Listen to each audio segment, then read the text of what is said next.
Hello बच्चों, कैसे हैं सब। मैं आपका कैलाश सर स्वागत करता हूं आपका हमारे यूट्यूब चैनल प्रिपरेशन मंत्रा में, जहां हम लोग डिस्कस कर रहे हैं पॉलीगन को। ओके, प्रीवियस वीडियो में हमने देखा कि पॉलीगन क्या होता है, पॉलीगन के टाइप्स, डिफरेंट पॉलीगन्स के नेम, जैसे कि on the basis of number of their side polygon के नाम होते हैं। हमने देखा ट्रायंगल, क्वाड्रिलेटरल, पेंटागन, इन सब चीज़ों को हमने डिस्कस किया। आज हम लोग डिस्कस करेंगे एक बहुत ही इंपॉर्टेंट कॉन्सेप्ट जो कि है रेगुलर पॉलीगन का। ओके, ये बहुत सिंपल चीज़ है, लेकिन कई बार बच्चे कंफ्यूज रहते हैं, तो उसको आज हम लोग क्लियर करते हैं कि एग्जैक्टली रेगुलर पॉलीगन होता क्या है। तो देखो बच्चों, रेगुलर पॉलीगन को हम लोग इस तरीके से डिफाइन करते हैं कि a polygon whose all sides and angles are equal is called regular polygon. Okay, बच्चे इस बात पे तो ध्यान देते हैं कि ऑल साइड्स, लेकिन इस बात को भूल जाते हैं and angles, all sides and angles. Okay, उनको लगता है कि अरे साइड इक्वल होगा तो एंगल भी इक्वल हो ही जाएगा। आज उसको हम लोग समझेंगे कि ऐसा नहीं होता है। कोई जरूरी नहीं है कि अगर सारे साइड्स इक्वल हो तो सारे एंगल्स भी इक्वल होंगे ही, और अगर सिर्फ सारे साइड्स इक्वल हो तो उसको हम लोग रेगुलर पॉलीगन नहीं बोलेंगे। आ रही है बात समझ? तो देखो बच्चों, अगर हम लोग ट्रायंगल की बात करें तो ट्रायंगल में तो अगर सारे साइड्स इक्वल होंगे तो सारे एंगल्स भी इक्वल होंगे, नो डाउट। ओके, वैसे ट्रायंगल को हम लोग क्या बोलते हैं? Equilateral triangle. इसमें क्या होता है? सारे साइड्स और सारे एंगल्स इक्वल होते हैं। तो अगर कोई ट्रायंगल रेगुलर होगा तो वहां पे हमें सिर्फ साइड्स पे फोकस करना है, क्योंकि ट्रायंगल के केस में ऐसा कोई एग्जांपल नहीं होता है जहां पे साइड्स तो इक्वल हो पर सारे एंगल्स इक्वल ना हो। ओके, लेकिन अगर हम लोग क्वाड्रिलेटरल की बात करें या फिर क्वाड्रिलेटरल से अपर वाले पॉलीगन की, तो वहां पे देखो बच्चों, अगर हम लोग क्वाड्रिलेटरल की बात करें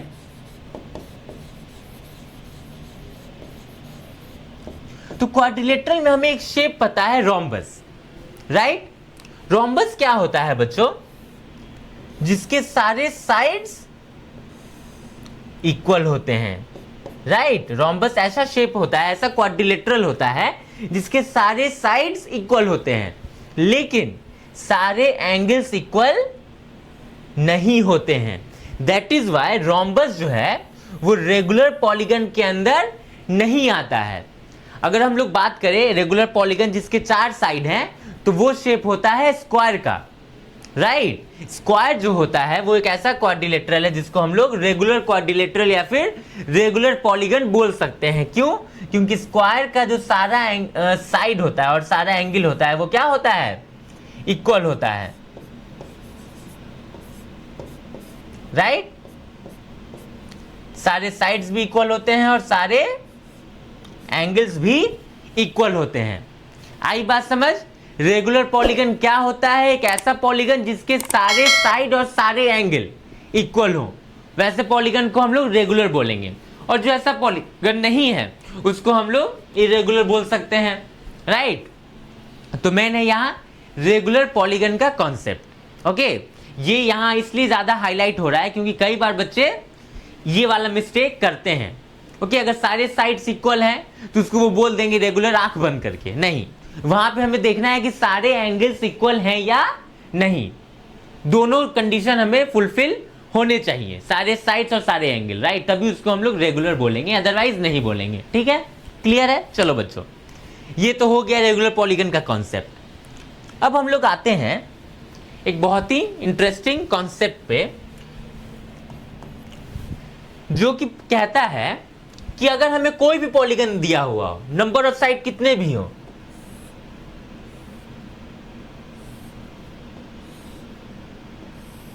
इसमें क्या है? नंबर ऑफ साइड कितने हैं? 5 है। ये क्या है? एक पेंटागन है, राइट। अब अगर कोई पूछे कि इसके सारे इंटीरियर एंगल के सम का वैल्यू बताओ, मतलब इतना प्लस इतना प्लस इतना प्लस इतना प्लस इतना। जैसे कि हमें पता है कि ट्रायंगल के सारे एंगल का सम कितना होता है? 180 होता है। क्वाड्रिलेटरल के सारे एंगल का सम 360 होता है। तो ट्रायंगल और क्वाड्रिलेटरल तक तो हमें याद ही रहता है, लेकिन अगर क्या हो कोई पेंटागन के सारे एंगल का सम पूछ दे या फिर हेक्सागन के या फिर हेप्टागन। ओके, तो इतना याद रखना प्रैक्टिकल नहीं है, राइट, क्योंकि इन सारे शेप का हम लोग बहुत ज़्यादा यूज़ भी नहीं करते हैं, इसलिए याद भी नहीं रहता है। या फिर कोई पूछ दे कि कोई ऐसा पॉलीगन है जिसमें नंबर ऑफ साइड 20 है, तो उसके सारे एंगल का सम बताओ, तो ये तो मुश्किल हो जाता है। तो वहां पे हम लोग एक फॉर्मूला यूज करते हैं पता करने के लिए कि सारे एंगल का सम क्या है। ओके, क्या होता है वो formula? The sum of all the angles of polygon, any polygon, क्या होता है बच्चों? n-2 इंटू 180, जहां पे n क्या है? n है नंबर ऑफ साइड्स। ओके, हमें सिर्फ क्या करना है, यहां n का वैल्यू पुट करना है, पॉलीगन के सारे एंगल का सम निकल जाएगा। जैसे कि अगर हम लोग n इक्वल टू 3 मतलब ट्रायंगल की बात करें तो यहां पुट करो, कितना हो जाएगा? 3 - 2 into 180 which is equals to 1 into 180 which is equals to 180। अगर हम लोग क्वाड्रिलेटरल की बात करें तो क्वाड्रिलेटरल में नंबर ऑफ साइड 4 होता है, तो यहां 4 पुट करो, तो 4 - 2 इंटू 180 इज इक्वल्स टू 4 - 2 2 हो जाएगा, 2 इंटू 180 360 हो जाएगा। बहुत बढ़िया। अगर हम लोग n इक्वल टू 5 की बात करें तो ये कितना हो जाएगा? 5 - 2 इंटू 180 कितना हो जाएगा? 3 into 180 which is equals to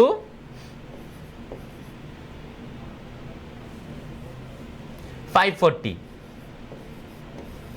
right. तो इस फॉर्मूले का यूज करके हम लोग कितने भी नंबर ऑफ साइड हो उसके सारे एंगल का सम निकाल सकते हैं। अब देखो यहां पे एक और बात, ये जो सारा फॉर्मूला हम लोग डिस्कस कर रहे हैं वो कन्वेक्स पॉलीगन के लिए कर रहे हैं। ओके, ये जो सारा डेफिनेशन है हमारा, सारे नेम्स हैं, ट्रायंगल, स्क्वायर, पेंटागन, ये सब क्या है? ये सब हम लोग कन्वेक्स के लिए ही करते हैं। ओके, कनकेव का हम लोग ज्यादा ऑपरेशन नहीं करते हैं। ये सारे फॉर्मूलाज भी जो है वो किसके लिए हैं? कन्वेक्स के लिए हैं, कनकेव पॉलीगन के लिए नहीं है ये, राइट। क्लियर है? चलो बहुत बढ़िया। तो ये समझ में आ गया, sum of all the angles of a polygon, इसका ये फॉर्मूला होता है, निकाल देंगे हम लोग। बहुत बढ़िया। अब बात आती है कि अगर कोई पूछे कि किसी रेगुलर पॉलीगन के पर्टिकुलर ईच एंगल का सम कितना होता है, सॉरी ईच एंगल का सम नहीं, ईच एंगल का वैल्यू कितना होता है। अगर कोई इस तरीके से पूछे कि हमको एक रेगुलर पॉलीगन दिया हुआ है, मान लेते हैं हम क्या है, ये एक रेगुलर पेंटागन है। ओके, और अगर कोई पूछे कि इसके सारे एंगल का वैल्यू बताओ, ओके, तो पेंटागन क्या होता है, सॉरी रेगुलर क्या होता है? जिसके सारे एंगल्स इक्वल हो। अगर कोई रैंडम क्वाड्रिलेटरल है, सॉरी रैंडम पॉलीगन है, तो उसका तो हम लोग नहीं बता सकते हैं क्योंकि एंगल कुछ भी हो सकता है। लेकिन जब हम रेगुलर की बात करें तो उसका फॉर्मूला अवेलेबल है हमारे पास, राइट। कोई भी रेगुलर पॉलीगन है तो हमें पता है कि किसी भी रेगुलर पॉलीगन, सॉरी किसी भी पॉलीगन के सारे एंगल का सम निकालने का फॉर्मूला हमें पता है, क्या होता है? n-2 into 180। अब रेगुलर क्या होता है? रेगुलर मतलब सारे एंगल्स उसके इक्वल है। तो अगर मान लो ये पेंटागन है, 5 साइड, तो इसमें 5 एंगल भी है, 1 2 3 4 5। हेक्सागन में 6 साइड होता है तो उसमें 6 एंगल भी होता है। हेप्टागन 7 साइड तो 7 एंगल भी होता है, और सब एंगल्स क्या होते हैं? इक्वल होते हैं। तो अगर हमें सारे एंगल का सम पता हो तो हम लोग ईच एंगल का तो वैल्यू निकाल ही सकते हैं, राइट। इसको क्या करना है? नंबर ऑफ एंगल से डिवाइड कर देना है। तो अगर कोई पूछे value of each angle of regular polygon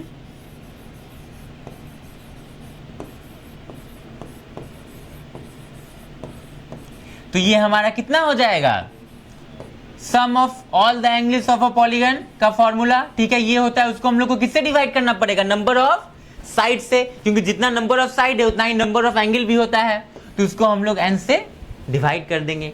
यहां n क्या है, number of side. Simple, clear है।